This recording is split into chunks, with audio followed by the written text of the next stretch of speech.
Hi there everyone, my name is Jenna Calhoun and today I'm going to talk to you about the concept of persuasion being used for good and bad purposes out of Module 2.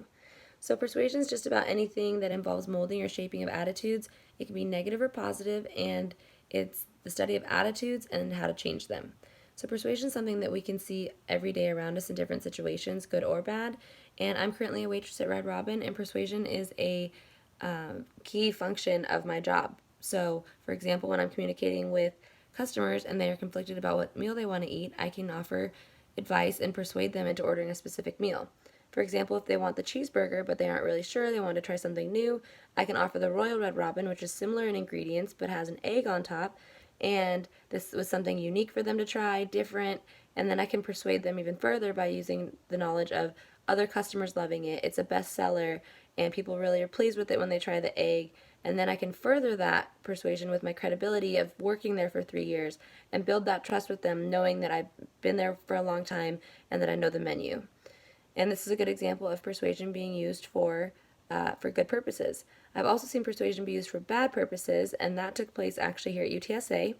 So there's many classes that require attendance for a grade, and this leads other students to ask students to sign them in when they're not going to be there. So I had this happen to me, and I immediately felt uncomfortable because I knew it was dishonest, and our professor had really capitalized on how big of a deal it was that semester that we don't do that. And I also just didn't want to get in trouble. I didn't want to risk my academic career for someone else that wasn't making school a priority. So she continued to tell me that, why she needed me to sign her in, why she couldn't be there, that she really needed the points, that she would give me a coffee from Starbucks the next day if I signed her in, that we wouldn't get caught, that it was only this one time. And she kept going and kept going, even when I had said no initially, and continued to say no.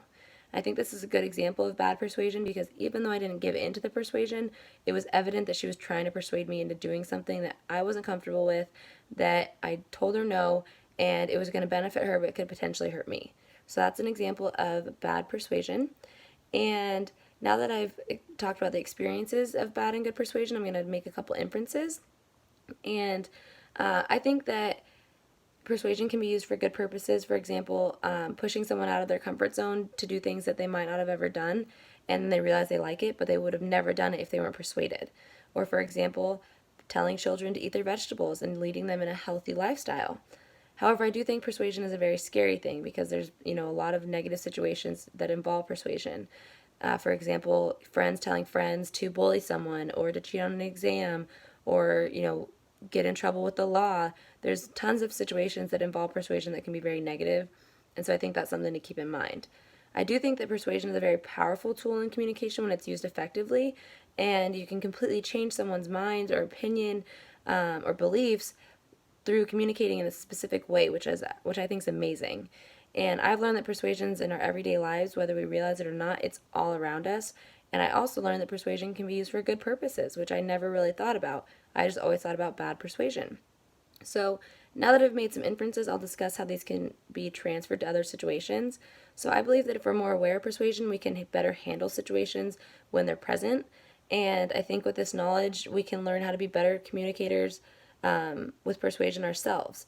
And we convince people all the time with persuasion to do what we want, do what they want. This can be generalized in every aspect of life. So we're constantly persuading people, and I think that it takes place around us daily. In conclusion, now that we have a better knowledge base of persuasion and how it can be used for good and bad purposes, we can use this to be better aware of persuasion when it's present, and we can better understand how it's used and become more responsible with persuasion and look at it more critically. And we can use this to maybe think twice before we're using persuasion for potentially bad situations or purposes. As Jenny Mullen says, I think the power of persuasion would be the greatest superpower of all time. Thanks, guys.